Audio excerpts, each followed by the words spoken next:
అసలు మనం గ్యాప్ ఎక్కడ ఉందంటే, మనము లైఫ్లో ఏదో ఒకటి అవ్వడానికి, ఏం అవ్వకుండా పోవడానికి గ్యాప్ ఎక్కడ ఉందంటే మనం అర్థం చేసుకునే విధానంలో అనేది ఉంది.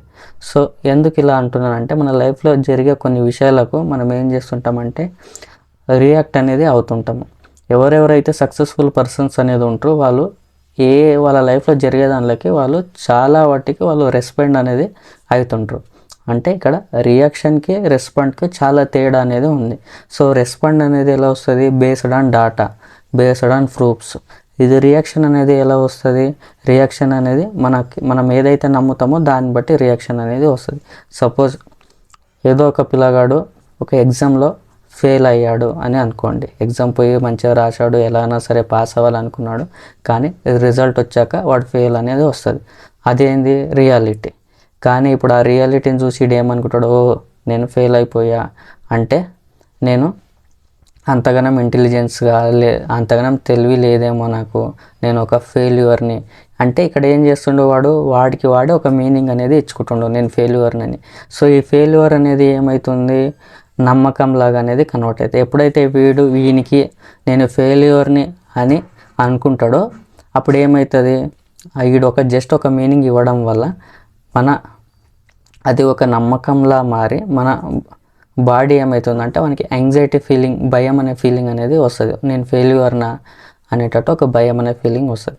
ఎప్పుడైతే వాడు భయం అనే ఆ ఫీలింగ్ అంటే అది ఎప్పుడైతే వాడు ఆ మీనింగ్ అనేది ఇచ్చినప్పుడు నేను ఒక ఫెయిల్యూర్నని వాడు నెక్స్ట్ టైం ఎప్పుడైతే మళ్ళీ ఎగ్జామ్కి ప్రిపేర్ అనేది అవుతాడో ఆల్రెడీ వాడు ఒకసారి అనుకున్నాడు కదా నేను ఫెయిల్యూర్నని, అది అనుకున్న మీనింగ్ ఏం చేస్తుంది అంటే వాని చాలా వాటికి వాడు ప్రయత్నించడం అనేది తగ్గిపోతుంది.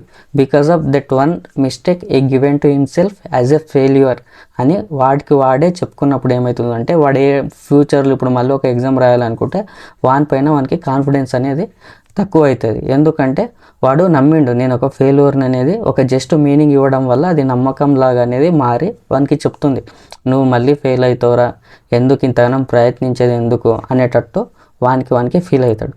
సపోజ్ వాడు ప్రయత్నించిండు, అయిన తర్వాత మళ్ళీ వెళ్ళి ఎగ్జామ్ రాసిండు, ఒకవేళ మళ్ళీ ఫెయిల్ అయ్యాడు అనుకోండి, వానికి ఏమనిపిస్తుంది? అది ఏదైతే బిలీఫ్ అనేది నమ్మిండో నేను ఫెయిల్యూర్ అని, అది ఇంత స్ట్రాంగ్ అనేది అవుతుంది. సో ఒక లూప్ అనేది ఇలాగే క్రియేట్ అవుతుంది. వాడు మళ్ళీ లైఫ్లో ప్రయత్నించడానికి కూడా పోడు.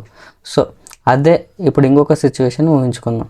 ఇప్పుడు సపోజ్ వాడు ఫెయిల్ అయ్యాడు. ఇంకొక సిచ్యువేషన్ ఏంటంటే ఇక్కడ వాడు రియాక్ట్ అయ్యింది నేను చెప్పిన. ఇప్పుడు రెస్పాండ్ అనేది ఎలా అవుతారని చెప్తా. ఆల్మోస్ట్ అందరు సక్సెస్ఫుల్ పీపుల్ కూడా ఇలాగే థింక్ చేసేది. ఇప్పుడు ఫెయిల్ అయ్యాడు, వాడు ఫెయిల్ అయిన తర్వాత వాడికి ఏమని అనుకుంటాడు?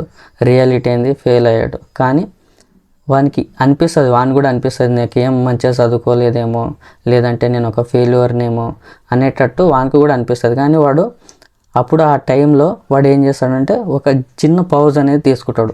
వాడు ఆలోచిస్తాడు, సపోజ్ నేను ఎందుకు ఫెయిల్ అయ్యా, ఎందుకు లేదు అంటే వాడు థింక్ చేస్తాడు. క్రిటికల్ థింకింగ్ అంటారు.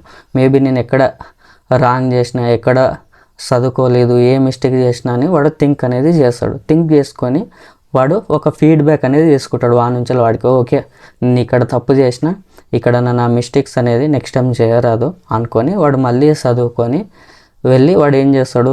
పాస్ అవుతాడు. ఎందుకంటే వాడు మిస్టేక్ ఎక్కడ చేస్తున్నాడని వాడు తెలుసుకున్నాడు. అంటే ఇక్కడ ఏంది? వాడు రెస్పాండ్ అనేది అయ్యాడు ఒక సిచ్యువేషన్కి. రెస్పాండ్ అవ్వకుండా రియాక్ట్ అనేది అవ్వాడు. సో రెస్పాండ్ అయినవాడు ఏం చేస్తాడు? వాని తప్పులు వాడు తెలుసుకొని మళ్ళీ ఫెయిల్ అయినా కూడా వాడు ఏం చేస్తాడు? మళ్ళీ ఆ తప్పులు చేయకుండా మళ్ళీ ప్రయత్నిస్తాడు. ఎందుకంటే వానికి ఇంకా క్యూరియాసిటీ అనేది ఎక్కువైన ఉంటుంది, నేను ఎక్కడ తప్పులు చేస్తున్నా ఎక్కడ లేదని. అదే ఇటు సైడ్ పిల్లగాడు ఎవడైతే వాడు ఒక ఫెయిల్యూర్ అని అనుకునే ఒక పిల్లగాడైతే ఉన్నాడో వాడు మళ్ళీ ప్రయత్నించాడు. ఎందుకంటే వానికి నమ్మకం అనేది లేదు, నేను మళ్ళీ ఫెయిల్ అయితే ఎందుకు ప్రయత్నిద్దామని. సో ఇక్కడ రిచ్ పీపుల్ మైండ్ సెట్, ఇక్కడ పువర్ పీపుల్ మైండ్ సెట్లో ఇదే తేడా. మనం లైఫ్లో కూడా చాలా విషయాల్లో ఇదే పనిని మనకు తెలియకుండా చేస్తాం. ఎలా చేస్తామంటే ఇలాగే రియాక్షన్ అనేది చాలా ఇస్తాం మనం మన లైఫ్లో జరిగే ప్రతి ఒక్క విషయాలకు. సో ఎప్పుడైతే మనము మన లైఫ్లో జరిగే సిచ్యువేషన్స్కి రియాక్ట్ అవ్వకుండా రెస్పాండ్ అనేది అవ్వడం స్టార్ట్ చేస్తామో అప్పటి నుంచి మన లైఫ్లో గ్రోత్ అనేది స్టార్ట్ అవుతుందని నా నమ్మకం ఫ్రెండ్స్. సో